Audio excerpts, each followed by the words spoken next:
Merhaba, bugün size 1600'e 4000 boyutlarında olan Wobbler besleyiciyi tanıtacağım. Wobbler besleyici, ocaktan çıkan malzemeyi bir sonraki prosese iletirken aynı zamanda yağın içindeki kiri, çamuru ve istenmeyen maddeleri ayırmaya yarar. Özellikle içindeki serbest kil oranı yüksek, yapışkan ve nem yüzünden birbirine tutulmuş malzemelerde yüksek verimlilik gösterir. Paletli besleyici ile birlikte iyi bir ikili oluşturarak zorlu besleme operasyonları için ideal çözümdür. Diskler sahip olduğu özel şekil sayesinde taşı ilerletirken diskler arasında taşın sıkışmasını engeller. Aynı zamanda bu diskler arasında kare bir açıklık oluşur ve bu sayede elenen malzeme boyutu istenilene oldukça yakındır.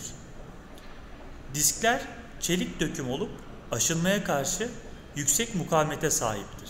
Malzeme ile sürekli etkileşimde olan yüzeyler, yani besleme, boşaltma olukları ve yan duvarlar aşınmaya dirençli plakalarla kaplanmıştır. Bu sayede Wobbler besleyiciyi uzun yıllar kullanabilirsiniz. Her sırada bulunan sıyırıcılar zamanla disklerin arasında birikip eleme verimini düşürebilecek çamur ve kire karşı sıyırıcılarla donatılmıştır. Bu sayede diskler arası çamurla dolmaz ve her zaman etkin eleme yapmak mümkündür. Tahrik sisteminin kalbi olan redüktör, endüstriyel tip paralel milli olup yüksek yüklere karşı dayanıklıdır. Redüktörün girişinde kayış kasnak, çıkışında ise elastik kaplin kullanılması, istenmeyen zorlanma durumlarında makineye esneklik ve koruma sağlar. Tahrik miline aktarılan güç, zincir ve dişliler sayesinde bir milden diğerine aktarılır. Zincir ve dişler için koruma sağlayan muhafaza aynı zamanda bir yağ havuzudur ve bu sayede zincirler sürekli yağlanır. Wobbler besleyicideki en kritik elemanlardan biri ise rulmandır.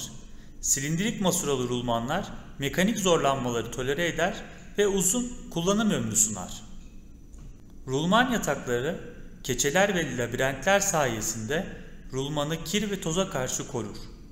Rulman yatakları gövdenin de bir parçası olduğu için gövde kompakt yapıdadır ve bu lojistik açıdan büyük bir avantajdır. Makinenin üzerinde bulunan sabit kaldırma kulakları taşıma durumlarında büyük kolaylık sağlar.